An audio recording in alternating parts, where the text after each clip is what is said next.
Nous aspirons à quelque aide à cause de toutes nos difficultés, de nos épreuves, et si le recours fait défaut, nous devenons oppressés, angoissés, misérables à un degré extrême. Quand nous sommes déprimés, découragés, abattus, nous voudrions voir personne.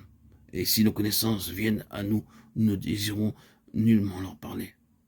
Nous nous efforçons de trouver le réconfort en nous souvenant de la façon dont Dieu a répondu à nos prières et comment il nous a bénis dans les jours et les mois écoulés.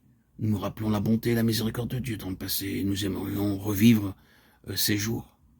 Nous lisons le Seigneur m'a secouru dans le passé, mais aujourd'hui il ne me donne plus rien.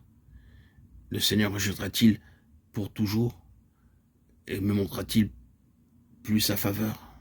Psaume 117, verset 7.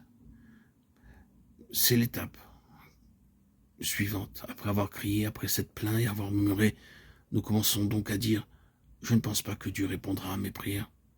Et le découragement et dans les doutes envahissent nos cœurs. Abraham a aussi commencé à douter de Dieu parce qu'il ne lui accordait pas d'enfant à l'heure prévue par lui. Genèse 15, 1, 2. Mais en dépit de ses doutes, Dieu lui est apparu et lui a donné l'assurance qu'il lui accorderait un enfant.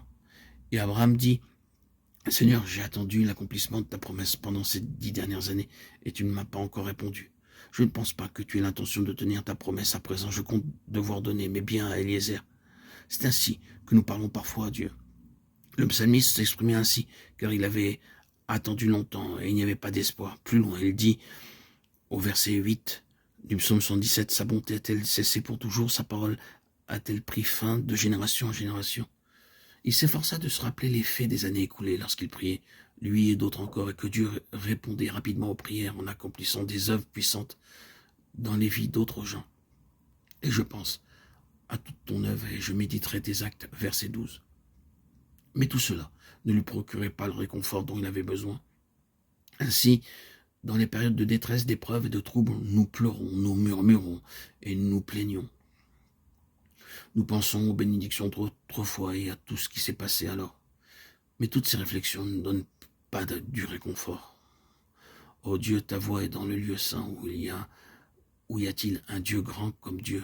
Verset 13. Ce n'est qu'en se rendant à la maison de Dieu qu'il a reçu la réponse et le réconfort auquel il aspirait, ainsi que la bénédiction véritable. Nous trouvons qu'après avoir séjourné dans la maison de Dieu, son attitude s'est totalement modifiée. Il déclare maintenant, « Toi, tu es le Dieu qui fait des merveilles, tu as fait connaître ta puissance parmi les peuples. » Verset 14. C'est uniquement dans la maison de Dieu que nous trouvons le réconfort. Nos fardeaux sont enlevés, nos problèmes sont résolus et nous sommes fortifiés dans nos épreuves. Tu as racheté par ton bras ton peuple, les fils de Jacob et de Joseph, c'est là. Les eaux t'ont vu, ô Dieu, les eaux t'ont vu, elles ont tremblé. Les abîmes aussi se sont émus, les nuées ont versé des eaux, les nuages ont fait retentir une voix, et tes flèches se sont promenées. La voix de ton tonnerre était dans le tourbillon, les éclairs ont illuminé le monde, la terre en a été émue et a tremblé. Psaume 117, 15, 18. En se rendant dans la maison de Dieu, il a été conduit à remarquer combien Dieu agissait dans le calme. À sa grande surprise, son fardeau était enlevé et ses problèmes résolus.